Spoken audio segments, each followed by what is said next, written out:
What's up everybody, Matt Maran here for another My Week With video. So this week I've been driving around in the all-new 2020 Jeep Gladiator, and so this is the Rubicon trim with a manual. And so I did a full review on the Gladiator already back on the initial launch, and so you can go watch that video for all my thoughts on the interior, all the details on the Gladiator, also how it does off-road, because I actually was on a legit off-road course, and it was very, very exciting, and these things are very impressive off-road. So that's all covered already in that video. So if you're looking for all those details, definitely check out that. I'll include a link above for that.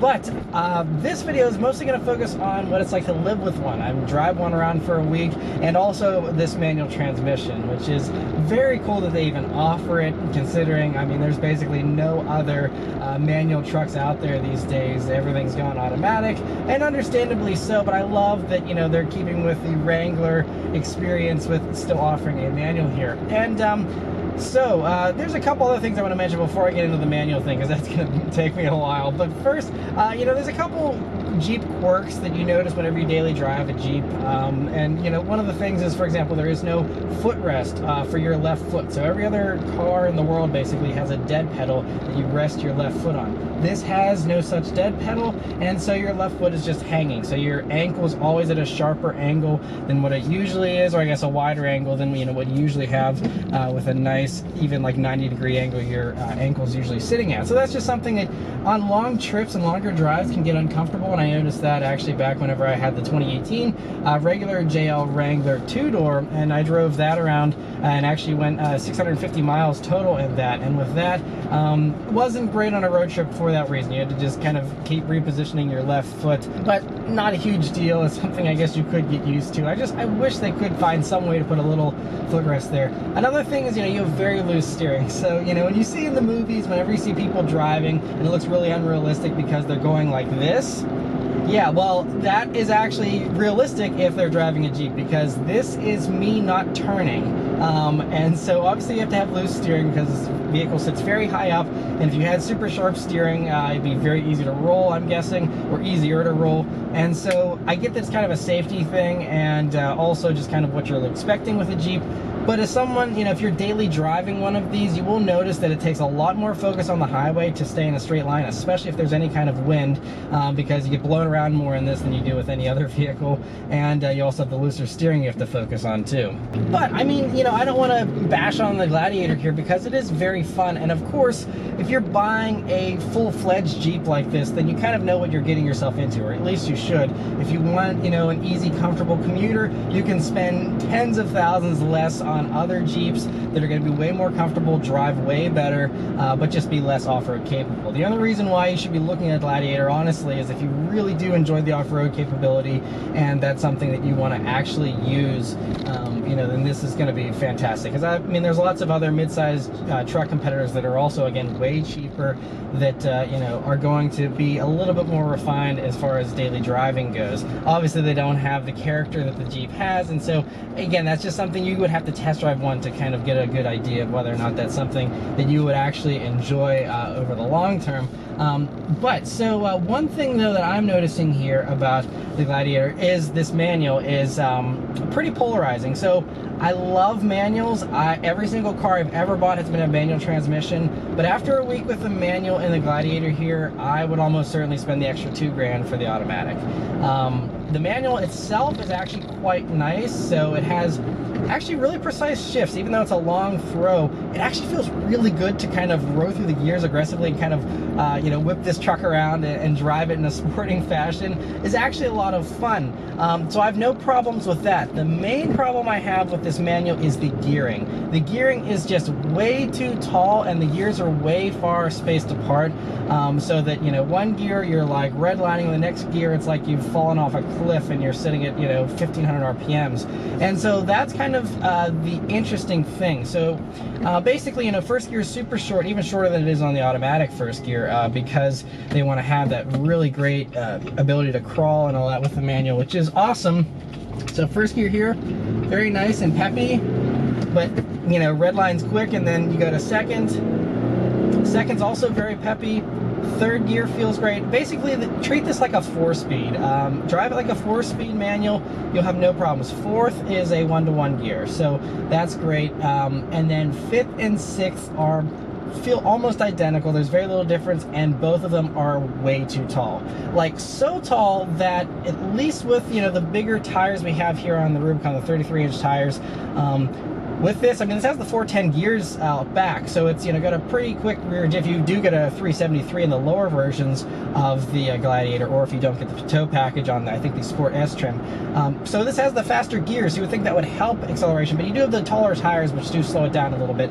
But regardless, my experience was that on the highway, you cannot use fifth or sixth gear unless you are going at least 65, probably 70 miles per hour.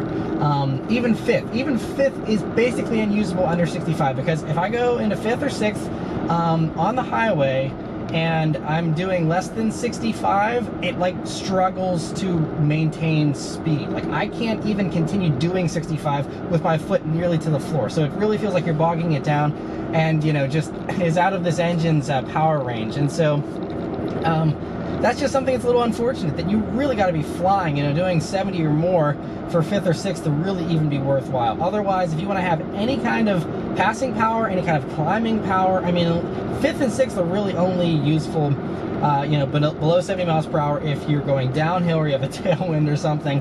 And so I kind of wish at least, I mean, okay, you want to make sixth super tall, fine, but at least make fifth a little more usable, so that, you know, you actually can at least cruise in fifth on the highway. But I found myself many times on at least lower, you know, 55 mile per hour speed limit highways, sitting in fourth gear, because that's the only way you have decent passing power. So that's kind of unfortunate, and it's kind of also crazy because the 8-speed automatic, its seventh gear is shorter than the fifth gear in this. So, you know, even seventh gear in the automatic is going to feel peppier than this does. And I think that's why the automatic is the better highway cruiser. And I noticed I was only driving the automatic on the press launch in my full review video of the Gladiator. And in that, it was a really nice highway cruiser. I actually loved it. I think the longer wheelbase of the Gladiator gives it a better stability, and high-speed stability in particular, over what you get with, you know, the regular Wranglers with their shorter wheelbase. So from a driving standpoint, I definitely prefer the way the Gladiator drives over the Wrangler, because it's a little closer to normal. And so, but yeah, the manual, I just wish they'd redo the gearing. And so, I don't know, you know, maybe there's another combo that would feel better. Maybe if you do the Sport S with its smaller tires and then do the Max tow package, then you would probably have the peppiest acceleration of the group. Now, the Overland, that was the main one I was driving whenever I did the full review, that of course had the automatic, but that also had smaller tires combined with the 373, and that actually felt fairly peppy. It's just, I kind of wish that this wasn't the only engine. Now, we do know that an eco diesel is coming next year, and that, you know, having the turbo kind of grunt, I think, is going to help in the lower RPMs, because this V6 is really, it likes to be revved out, doesn't have a ton of torque, 260 pound-feet, and so I think having a turbo engine would really help. And I think even the 2-liter turbo that's offered in the Wrangler, now I think they said that won't be offered in the Gladiator here just because it doesn't tow as much, but it would be nice to give people the option to have that if you don't care about towing, you know, the class-leading, you know, like 7350 that this tows or whatever. You know, you could go down to 2-liter turbo, get better fuel economy, actually have more pep around town, and especially with the manual, would be a whole lot easier to live with, I think. And then, you know, you also have an engine that's going to be a little bit lighter and stuff. So I hope that maybe down the road they add that. I mean, I think with everything, downsizing engines and everything going towards higher fuel efficiency, I feel like eventually the Gladiator has to get the turbo 4-cylinder, but who knows, maybe not. But yeah, so I mean, that's really my main impressions here on the manual. I would recommend an automatic, even being a manual lover. And you know, and it's just gonna come down to, you know, what you do with it and all that kind of stuff. And this is definitely more engaging. It is fun, like I said, but you know, I wish the gearing was different. That's my only hold up here with it. Otherwise, you know, the Gladiators, I still really enjoyed driving it around for a week here. Now it is, you know, I do wish this one had running boards, because it is a little bit of a hike to get up into the Rubicon here with its taller ride height. And there's also, since this one is fully loaded, this one's about $57,000. It's loaded up with tons of options. So this whole center cluster is very cluttered, and so that is something that it's a little overwhelming. There's a lot of buttons here, but if you go for a lower trim Gladiator, then you don't have as many buttons, and so that would fix that issue.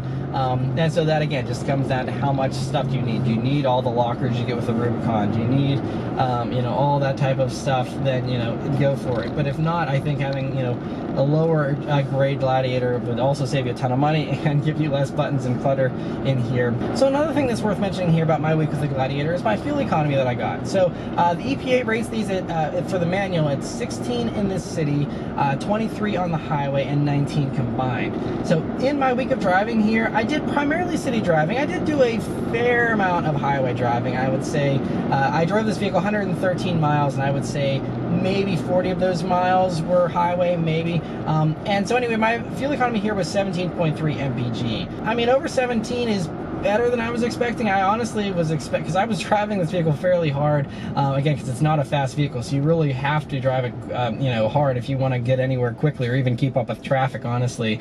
And so I'm pretty impressed. I was expecting to get 16. I got 17 and a half almost here, and not quite that 19 number combined, but I wasn't doing a 50-50 split, so I didn't expect to get that. But yeah, I mean, you know, it's low, but is it, you know, absurd for a vehicle like this? Not necessarily. Another manual thing that's worth mentioning, though, is that third and fifth gear, the shifter is fairly close to like the hazard button, and basically that's the only button that you would have your knuckles get pretty close to. And so there was actually one time where I shifted into third, accidentally bumped my hand into the hazard button. It was kind of funny. And I mean, I don't have huge hands, but if you were a large-handed person, I would also definitely take a manual for a test drive before you buy one, because you know, I feel like there would be some times where people would be kind of bumping into those buttons, because it is fairly close. I maybe have about an inch of clearance between my top knuckle there and the button. So again, just another little interesting quirk here of the Gladiator to mention. But overall, you know, it still was very nice. I think, you know, these are just kind of pricey, so again, you're paying for that off-road capability, or, you know, the status symbol, or the look, or whatever it is that you find appealing about, you know, the Gladiator here. But I mean, I've already, you know, this is fairly early on. I'm filming this here in July of 2019, and they just hit lots not too long ago, and there are already a bunch of Gladiators on the streets around here, at least in Pittsburgh. So I think they're already off to a very strong start, and they're very, very popular, and I'm sure that's just going to continue, because these are very, very cool. Again, especially with the automatic, especially if you go for lighter options, they can be fairly reasonable, and you know, give you that great off-road capability still, and you know, a really fun and character-filled vehicle. But anyway, huge thanks to Jeep for providing me with this Gladiator to review for you guys today. Let me know your thoughts on the Gladiator in the comments below. Thank you guys very much for watching. I'll see you on the next one. Take care.